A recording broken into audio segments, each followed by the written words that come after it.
जय भीम नमो बुद्धाय साथियों। छन्न को कंथक के साथ लौट जाना चाहिए था, लेकिन उसने वापस जाने से मना कर दिया। उसने आग्रह किया कि कंथक को लेकर वो राजकुमार को विदा करने हेतु कम से कम अनोमा नदी के तट तक अवश्य साथ चलेगा। छन्न का यह आग्रह इतना प्रबल था कि सिद्धार्थ गौतम को उनकी इच्छा को मानना ही पड़ा। अंत में वे अनोमा नदी के तट पर पहुंचे। तब छन्न को संबोधित करते हुए सिद्धार्थ बोले, अच्छे मित्र, इस प्रकार यहां तक मेरे साथ साथ आने में मेरे प्रति तुम्हारा स्नेह प्रमाणित हो गया। अपने स्वामी के प्रति तुम्हारे प्रेम ने मेरे संपूर्ण हृदय को जीत लिया। मैं अपने प्रति तुम्हारे उदार भाव से बहुत प्रसन्न हूं, लेकिन इस समय ऐसी स्थिति में हूं कि तुम्हें कोई पुरस्कार देने में असमर्थ हूं।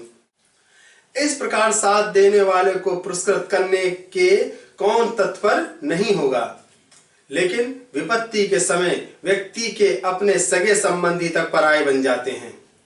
परिवार के लिए पुत्र का पालन पोषण किया जाता है। पुत्र अपने ही भावी सुख के लिए पिता का आदर करता है। किसी न किसी आशा से ही संसार के लोग उदारता दिखाते हैं। बिना उद्देश्य का निस्वार्थ भाव कहीं भी नहीं है। केवल एक तुम ही इसके उपवाद हो। अब इस घोड़े को लो और लौट जाओ।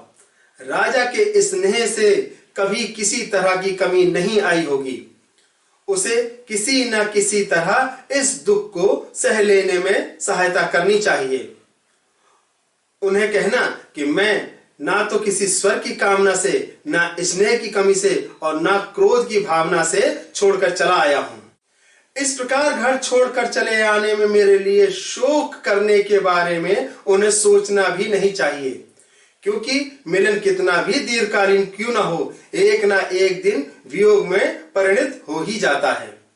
जब वियोग अनिवार्य ही है तो यह कैसे हो सकता है कि संबंधियों से बार बार वियोग ना हो। आदमी के मरने पर निस्संदेह उसकी संपत्ति के उत्तराधिकारी अभूत होते हैं, किंतु इस धरती पर उसके सद्गुण का उत्तराधिकारी मिलना कठिन है। मेरे पिता को देखभाल की आवश्यकता होगी। हो सकता है कि राजा कहें कि मैंने अनुपयुक्त समय पर गृह त्याग किया है, किंतु कर्तव्य का पालन करने के लिए कोई समय अनुपयुक्त नहीं होता है।